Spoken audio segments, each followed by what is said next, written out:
Hey guys, and welcome to another Legendary Lord Skill Point Guide. Today we'll be covering Zhao Ming, the Iron Dragon for Cathay.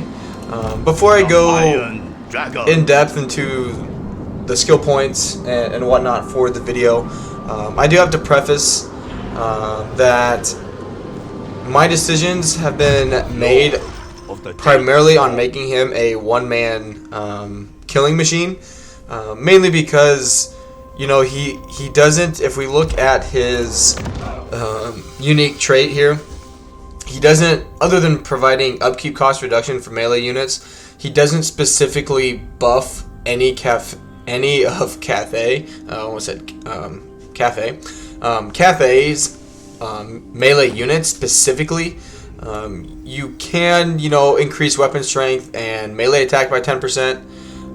So, you know, if you went with like Terracotta Sentinels, you know, you could do that, but since it wasn't like anything specific for a unit, I just feel like he's better off being a one-man killing machine essentially, which I do realize I have a Alchemist here, and all this, the only thing this Alchemist is doing is providing campaign movement range and the Jade Amulet, so he has unlimited magic, but other than that, you know, he's, all the skill points are oriented around and chosen based on him just being a killing machine. So I did want to preface that, because they'd be like, oh, you know, why didn't you do this, why didn't you do that? With, you know, it's because he doesn't specifically buff a specific unit. I was like, yeah, you know, because if you want to use peasant archers, you know, you could do peasant archers. If you want to do jade warriors or dragon guard, you can do that, but you can also do that with any generic lord. So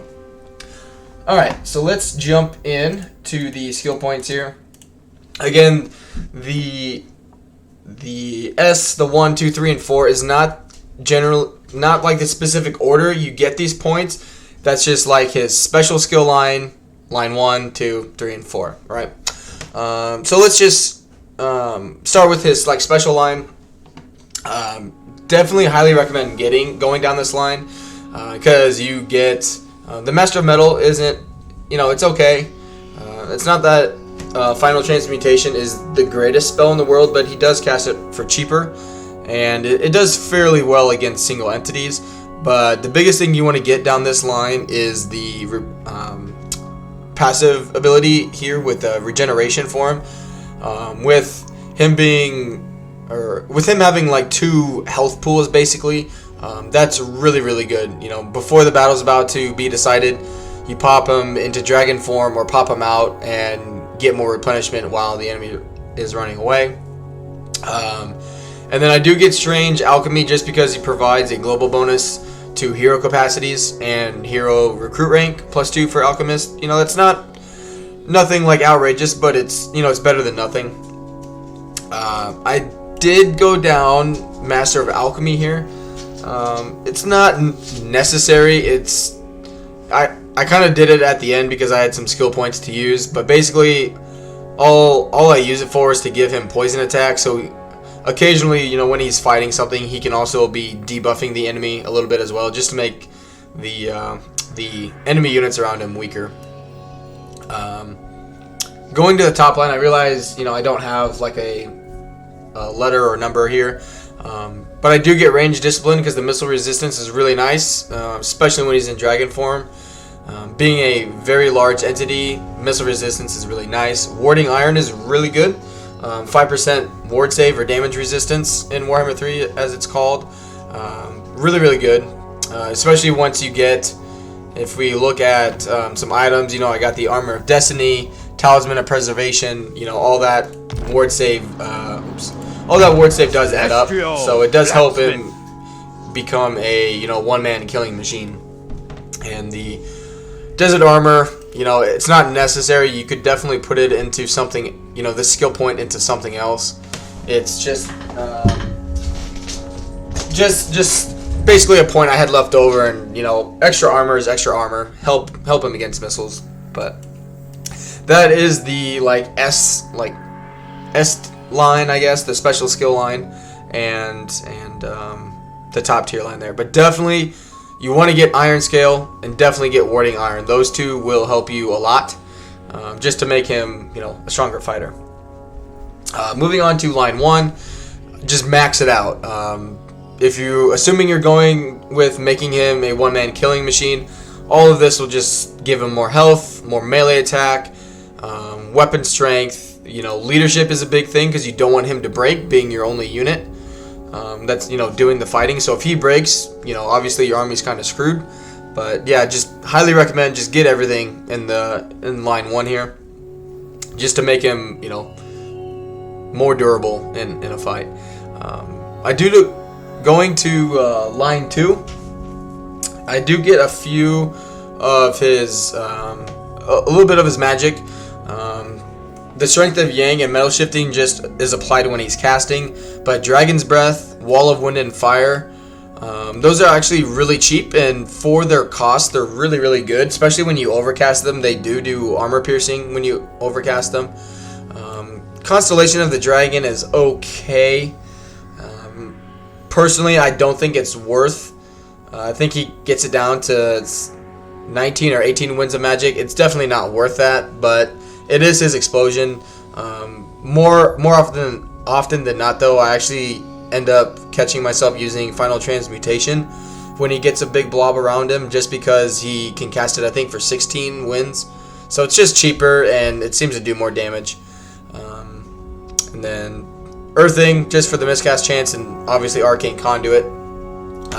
You know, generating extra wins is always nice, and since he's your only entity, the more casting he can do, the better. Line 3, do not use line 3. You know, for him, it really doesn't do you any good, assuming you're going with the one-man Doomstack route. It just doesn't do you any good to go down the red line. It doesn't buff him in any way. It's just pointless. So yeah, that's line 3.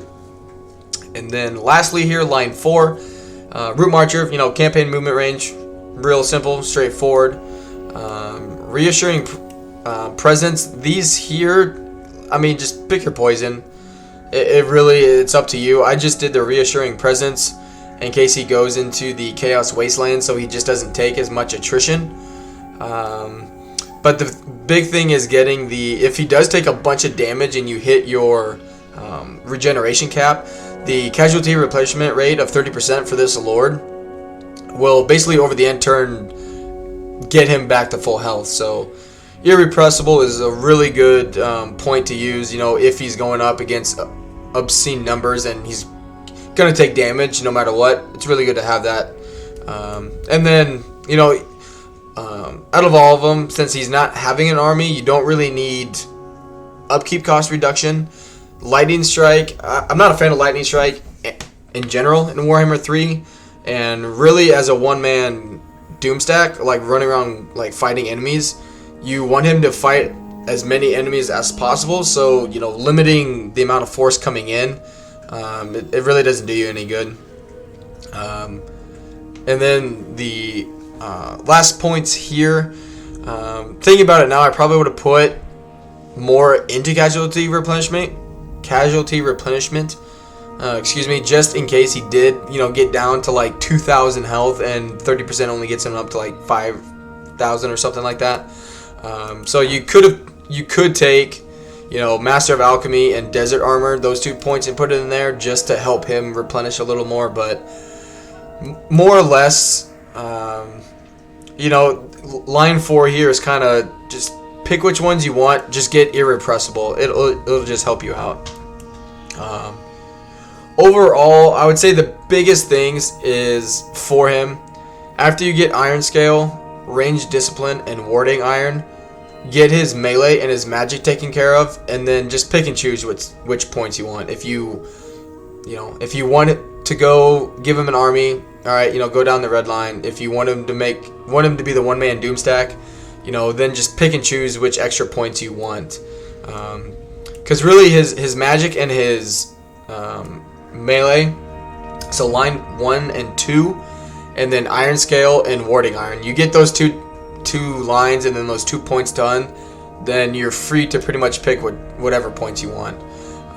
Assuming throughout the campaign you get some decent items, those are going to help him become more of a beast. And so really, it's just get line 1, get line 2 done, and then have fun with him. But yeah, that's Zhao Ming. Let me know in the comments what you think.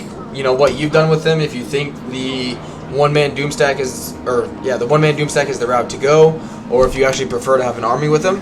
And don't forget to leave a like, and I will see you guys again soon. Have a good one.